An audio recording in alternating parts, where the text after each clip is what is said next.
Hi everybody, I'm Erwin Smith. Lots of people know me. I've been hanging around this hall for over 35 years now. My first experience here, I played the piano for an event. I was just doing some background music. It was back in the mid-80s. And then I went on to be a town hall board member, and then back on the stage playing the piano mostly for local groups, and also ended up doing some concerts. In my music store days, which some of you will remember from about 25 years ago, I did piano tuning, and I still do. And that is what has brought me to this story here today about the ghosts of Town Hall 1873, as I've had several experiences that were kind of interesting. And they start out pretty well all the time on the stage here. The grand piano would be in the middle of the stage, and I would be tuning. The first experience I had was one day when I was tuning, had my ear down listening, looking away from the theater section of the hall, and I could hear footsteps coming up the alleyway between the seats. And it was just like you would hear in a house. It was step, step, step, step, step. And then they got to the stairs here, and you heard the pace change. So it was step, step, step, step up the stairs. And when I figured the person was about to me, I looked up, ready to say hello to someone who may have been working in the office or the janitor. And I looked up, and there was no one there. And let me tell you, I shook my head because I was sure someone had walked up that alley and up the stairs, but there was no one there. I called out, still no one answered, and that was my first experience. So now I'm back at the piano a couple years later, tuning it again, ready for an upcoming performance.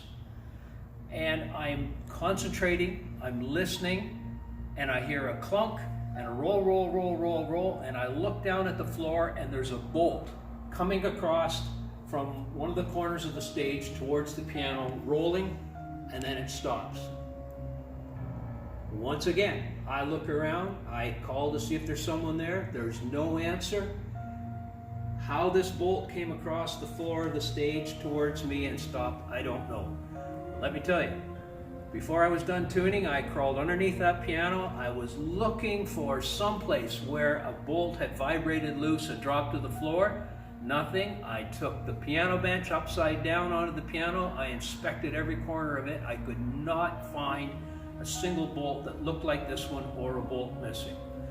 So since then, that bolt has sat in the back on a shelf, and I've told the caretakers, if you find something that's missing a part, that might be it, but nothing.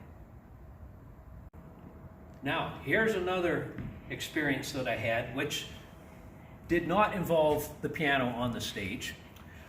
And again, as a lot of you know, I hang around here. I help out my wife, Elisa, who's a musical director with the Skugog Choral Society. I come down and I help her get her electric piano set up and make sure the sound's right, and the microphones. She wants to be able to hear things, so I go up in the sound booth, and all of you know where it is, up behind the seats.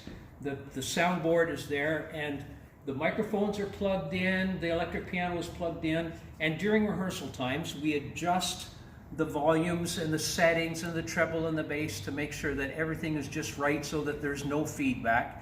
And those are the little things I do behind the scenes sometimes if I get asked to come in and help. On this one occasion, there was a production that had been rehearsed. The soundboard had been set. I had everything the way the director wanted it, the way my wife wanted it, so it would sound right. And I had volunteered to work downstairs in the kitchen that evening. And I stuck my head in the door partway through the performance, and I thought, something is wrong here. I can't hear the piano right. This microphone over here isn't right. Something was wrong. At intermission time, instead of being in the kitchen where I was supposed to be, I came upstairs and looked at the board, and believe it or not, all kinds of plugs had been pulled out and put into different places. They're all numbered. 1, 2, 3, 4 now became 8, 6, 9, 7, 4. Nothing was being going through the system the way it was supposed to be. And in a mad dash during that rehearsal, we tried to get everything back the way it was. In asking some questions afterwards, we found out that the building had been locked up. There had been no one in the theater between any of the productions that the Choral Society had done. And so we could only determine that perhaps a mischievous ghost had pulled the plugs, switched it all around just to mess things up. Because of course, way back in the day, we didn't use plugs and microphones and amplifiers. It was all done just standing on the stage. So we just decided that perhaps that's all that it came down to, was a mischievous ghost.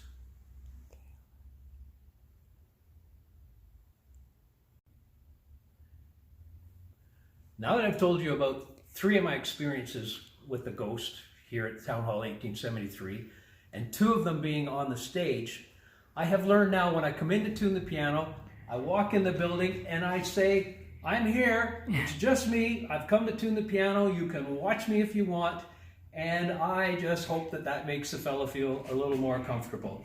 Anyways, that's what I do. But here's my last story. Again, I'm on the stage here, the grand piano's in the middle, I'm tuning, and you all know what it's like if you have a window open. The curtains are open so that there's a certain amount of light coming in, and if something passes in front of that window and it gets dark, without even looking at it, you know something happened.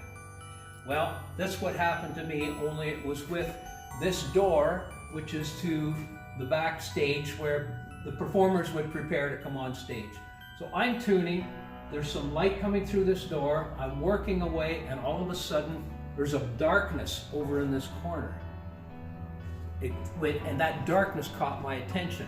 And when I looked up, there was the shape of a man standing in this doorway, almost as tall as the doorway, and the man's shape, to describe him, I would have told you Abraham Lincoln was standing there.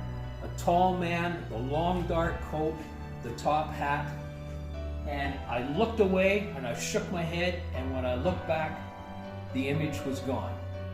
But believe me, I'm not lying. When I looked at that doorway, there was a tall man in a dark suit standing there. So that was my last experience so far. And who knows, maybe in the future I'll get some more experiences. Anyway, thanks for listening to my stories.